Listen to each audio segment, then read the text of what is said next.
আসসালামু আলাইকুম সম্মানিত ভিউয়ার্স, এটি দিনাজপুর থেকে বিরলের পূর্ণিয়া রোড। এটি 2 নম্বর ফারাক্কাবাদ, 3 নম্বর ধামর, 4 নম্বর ইউনিয়ন, 5 নম্বর ছাতইল হয়ে ইন্ডিয়ার কাছাকাছি সংযুক্ত হয়েছে।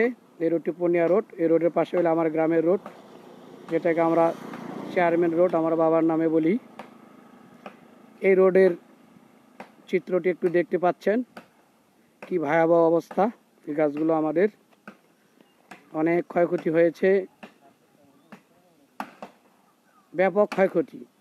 এটা হলো একটি গ্রামের সাব রোড, আর মেন রোডের অবস্থা তো আরও ভয়াবহ। সেদিকে আমি এখন দেখাতে পাচ্ছি না, একটু পরে আমরা যাব, সেখানে দেখতে পাবো কি অবস্থা। ওইদিকে প্রশাসনের লোকজন আসছে রাস্তায়। আজ পর্যন্ত আমার 45 ইয়ার্স বয়সে এই প্রথম দেখলাম ঘূর্ণিঝড়। তা ভয়াবহ অবস্থা। আগে শুনেছি, নিজ এলাকায় এই ধরনের ঘূর্ণিঝড় কখনই হয়নি। তারপরেও বিশেষ করে কোনো মানুষ হতাহত হয়নি, এটি শুকরিয়া। কিন্তু গাছপালার ব্যাপক ক্ষয়ক্ষতি হয়েছে, ধান ক্ষেতের ক্ষয়ক্ষতি হয়েছে, দেখতে পাচ্ছেন।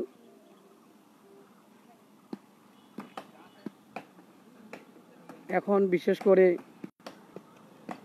আধা পাকা বিল্ডিং বাড়ির, যাদের বাড়ি আধা পাকা, তাদের বাড়ির সামনে উঠানে গাছ লাগানো এক প্রকার বিপজ্জনক অবস্থা হয়েছে। কোনো অবস্থায় বাড়ির উঠানে গাছ লাগানো যাবে না। এই গাছগুলো একসময় আমাদের বড় ধরনের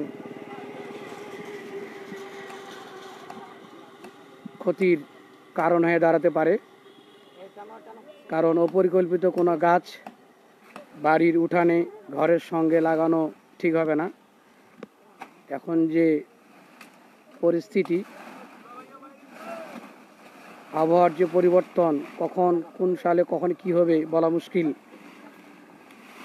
জলবায়ু পরিবর্তনের সাথে সাথে আমাদের দেশের আবহাওয়ার পরিবর্তন ব্যাপক হয়েছে।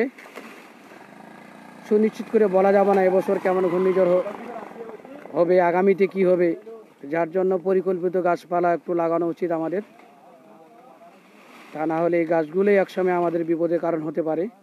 এই ঘূর্ণিঝড়টি রাতে না হয় যদি দিনে হতো, তাহলে হয়তো অনেক মানুষের ক্ষয়ক্ষতি হতো, অনেক মানুষের প্রাণনাশের কারণ হতো।